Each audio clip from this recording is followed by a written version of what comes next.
time to round up the election coverage from the week. Another win in the books for Bernie Sanders, this one coming from the state of Wyoming. Sanders picked up 7 delegates yesterday in the Wyoming primary to Hillary Clinton's 6. This is the 7th consecutive victory for Sanders in the presidential race. The win comes as Sanders said Hillary Clinton was not qualified for the position. He then backtracked and said, well, she really is qualified. Both candidates, however, agree they need to stop going after each other and start focusing on the campaign. We're also going to be talking about the GOP as all candidates look ahead to New York.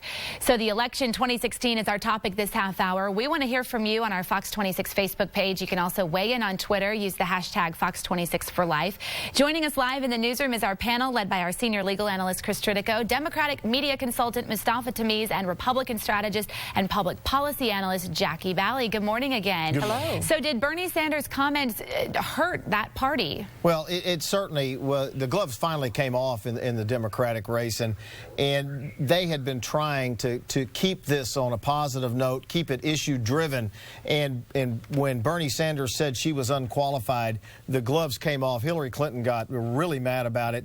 It started attacking Bernie Sanders, and you saw a week of decline in the Democratic race for the Democratic nomination that culminated in the week with Bernie Sanders backtracking on that and saying that she was qualified. You even heard Republicans coming out and saying that Hillary Clinton is qualified to be president. They don't agree with her politics, but that she's qualified to be president.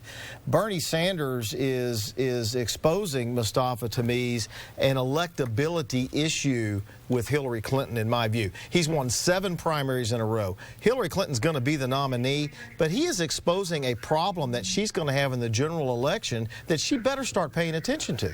Well, I think the rest of this primary this month is about 750 more delegates that are going to happen.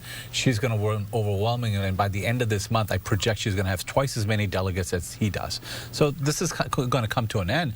What he's really exposed is that there's a feeling amongst our nation that the deck's not stacked fairly, that there's a real huge income divide, that if you work, when you play by the rules, work hard, go to school and get an education, you end up with debt rather than a job. And that's what he's really exposed. And that movement has been a real asset, not just to the Democratic Party, but to this nation. And Bernie Sanders should be thanked for that. But isn't he also saying to the nation that Hillary Clinton's got some issues that she's not paying attention to that the general public is? Well, the nation's been saying it as well, because you see poll after poll after poll that said that she has one of the lowest favorability ratings of all time for people running, and people don't trust her. She's not trustworthy.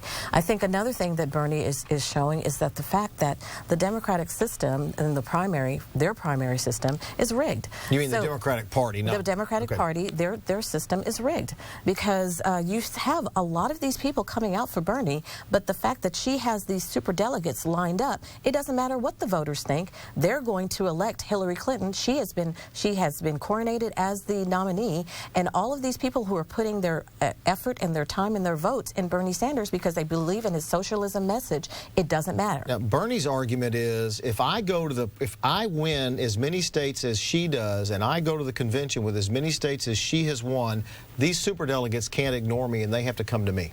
You know, I think he's right, but the math is that's not going to happen. I mean, she's not winning just because of superdelegate. She's winning state after state. He's had a long slew of states within the Midwest that are mostly Anglo. By the time you hit New York and you hit Maryland and you hit, Pennsylvania, she's going to trounce him, and that's when the math's going to start to change. And like yesterday, Wyoming, she won 1 less delegate than he won. So it's not like, well, he won the state, he only got 1 more delegate. Well, again, it's the way that they have it set up. He's won several states, but she walked away with several delegates because of the way that the Democratic Party has set up their system. All right, let's go to Sally. She's monitoring our social media, I think. There we go. All right. See, I'm monitoring it. Okay. We're going to take a look at a tweet right now coming in from this person. He says, guess calling Hillary Clinton unqualified might not have been your wisest campaign choice. There's the hashtag Hillary so qualified that is now trending. And then at Flickering Bulb says, when Willie Nelson wrote the song Crazy, not sure he envisioned it being used in a Republican presidential primary campaign. He's referring to this new ad ad that John Kasich has out labeling both Ted Cruz and Donald Trump crazy. Take a listen. By his father, he was anointed by God to obtain a powerful position.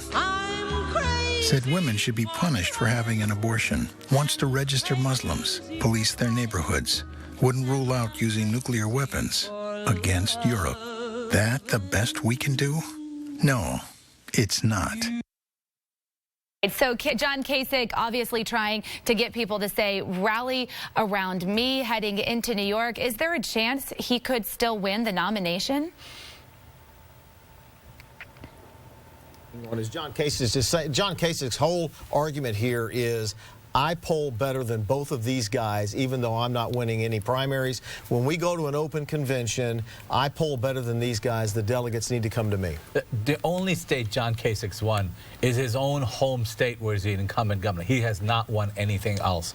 75% of the Republican voters, over 75 I would say, have a preference for Donald Trump or Ted Cruz. So this notion that someone else is going to be the nominee is very far-fetched. And talking about a rigged process that Jackie was talking about the Democratic primary, that is what the establishment hopes, to change somebody who has not run for president and name them, and that's not going to happen.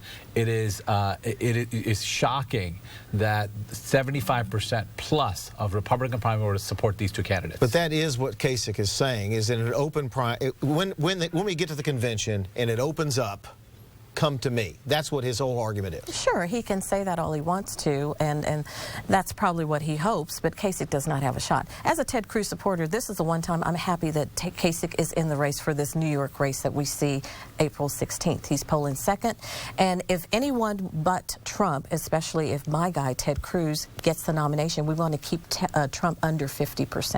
Kasich has the chance to do that in New York. He's polling second, he's actively engaged, and if he can keep Trump under 50%, and at this point, if we can keep Trump under 50% in future races, Ted will have a very good shot looking and going into it again, open for a contested race in our convention. Ted has the ground game. He has the grassroots is supporting him, so he has a very good shot. Let me turn to one thing. We have 30 seconds left. Donald Trump hired a new campaign manager who obviously sat him down and said, you have to shut up. He's been very quiet in the last week, and obviously this guy got through to Donald Trump. I project that's not going to last very long. Look, he's already in the New York primary, and he's gonna get back on his Twitter again. But Donald Trump is the only candidate that has any math to get to 1237. Neither Kasich nor Cruz can get to 1237. So the only chance they can actually win is if they kind of rig the system and have super delegates of their own type. But doesn't he win these primaries by being quiet and stop offending everybody? I think he's changing course because of the contested. I think also he's changing course because he's looking at the general. Our system is not rigged. We have a convention where delegates actually vote as opposed to super delegates in his system. All right, we got to stop. Where they don't really listen to their voters. We got to leave it right there. We'll be back next week, wrapping up the hottest stories of the week. All right.